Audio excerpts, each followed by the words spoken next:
امریکہ ایران پر حملے کر رہا ہے اور ایران جوابی حملے کر رہا ہے۔ ایران نے دھمکی دے دی ہے کہ اگر امریکی دباؤ جاری رہا تو مڈل ایسٹ سے توانائی کی تمام برآمدات یعنی ایکسپورٹ جو ہے وہ روک دیا جائے گا، تمام ایکسپورٹس کو بند کر دیا جائے گا۔ اس کے ساتھ ہی ایران نے اسٹریٹ آف ہرمز بند کرنے کا بھی اعلان کیا ہے، جبکہ امریکہ نے ایرانی بندرگاہوں اور بحری جہازوں پر دوبارہ ناکے بندی نافذ کر دی ہے۔ دونوں دیشوں مسلسل 5ویں روز ایک دوسرے پر اسی طرح سے حملے بھی کر رہے ہیں اور لگاتار اس پہ یہ کوشش ہے کہ حملے کے بعد دونوں ایک دوسرے کو چاہے کہ دباؤ بنایا جائے۔ امریکی صدر ڈونلڈ ٹرمپ نے بھی ایران کے جوہری پروگرام سے منسلک ایک اہم زیر زمین تنصیب جسے پک ایکس ماؤنٹین کہا جاتا ہے اسے نشانہ بنانے کی دھمکی دی ہے۔ یہ ڈونلڈ ٹرمپ کی دھمکی ہے۔ ٹرمپ کا کہنا ہے کہ اگر ضرورت پڑی تو امریکہ اپنی کارروائیاں اور زیادہ ایکسپینڈ کر سکتا ہے۔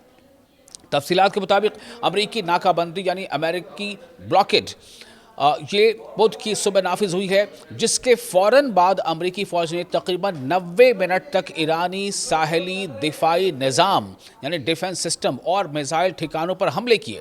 ایرانی حکام کے مطابق گزشتہ روز امریکی حملوں میں کم سے کم 7 فوجی ہلاک اور 300 سے زائد افراد زخمی ہوئے ہیں، جبکہ جنوبی ایران میں یعنی سدرن ایران میں حالیہ دنوں میں 30 شہریوں کی ہلاکت کی بھی اطلاع دی گئی ہے۔ وہیں دوسری طرف ایران نے امریکی اقدامات کے جواب میں اسٹریٹ آف ہرمز بند کرنے کا اعلان کر دیا ہے۔ ایرانی پاسداران انقلاب یعنی IRGC کا کہنا ہے کہ خطے کی توانائی برآمدات یعنی ایکسپورٹ یا تو سب کے لیے ہوں گی یا کسی کے لیے نہیں ہوں گی۔ ایرانی حکام نے واضح کر دیا ہے کہ اسٹریٹ آف ہرمز اس وقت تک بند رہے گی جب تک امریکہ اپنی کارروائیاں بند نہیں کرتا۔ ایران کے نائب وزیر خارجہ کاظم غریب آبادی نے کہا ہے کہ امریکی ناکہ بندی نے دونوں دیشوں کے درمیان موجود عبوری مفاہمتی فریم ورک کو تقریباً ختم کر دیا ہے، جس کا مقصد مذاکرات کے لیے ماحول بنانا اور اسٹریٹ آف ہرمز کو کھلا رکھنا تھا۔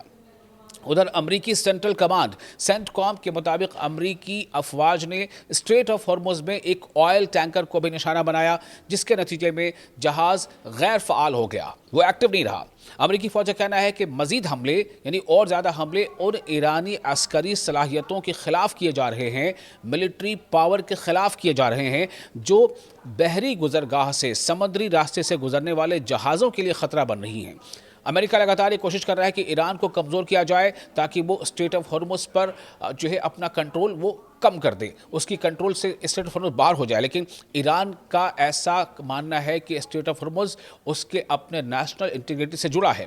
خطے میں بڑھتی ہوئی کشیدگی کے باعث عالمی سطح پر یعنی ورلڈ لیول پر جو تیل کی قیمتیں ہیں ان میں مسلسل اضافہ ہو رہا ہے، تیل کی قیمتیں بڑھ رہی ہیں۔ اسٹریٹ آف ہرمز دنیا کی تیل اور گیس کی تجارت کے لیے انتہائی اہم راستہ سمجھا جاتا ہے، جہاں سے جنگ سے پہلے دنیا کی تقریباً 5ویں حصے کی جو توانائی ہے وہ گزرتی تھی، یعنی کہ وہاں سے چاہے وہ نیچرل گیس کا گزرنا ہو یا پیٹرول کا یا خام تیل کا۔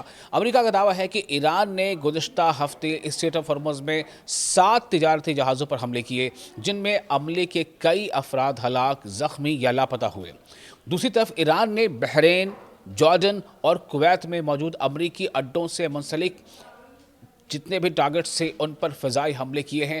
جارڈن کا کہنا ہے کہ اس نے ایران کے 3 بالسٹک میزائل فضائی میں تباہ کر دیے، لیکن وہاں بھی حملے ہوئے ہیں، جبکہ کویت نے ایرانی حملوں کے نتیجے میں لگنے والی آگ پر قابو پانے کے لیے ہنگامی اقدامات شروع کر دیے۔ ادھر ایرانی فوج نے امریکی حملوں کو جارحیت قرار دیتے ہوئے خبردار کیا ہے کہ اس کا جواب فیصلہ کن اور سخت ہوگا، یعنی ڈیسائسو ہوگا اور بہت ہارڈ ہوگا۔ جو کامنٹیٹرز ہیں ان کے مطابق موجودہ صورتحال نہ صرف خطے بلکہ عالمی توانائی منڈیوں اور بین الاقوامی سلامتی کے لیے بھی سنگین خطرات پیدا کر سکتی ہیں۔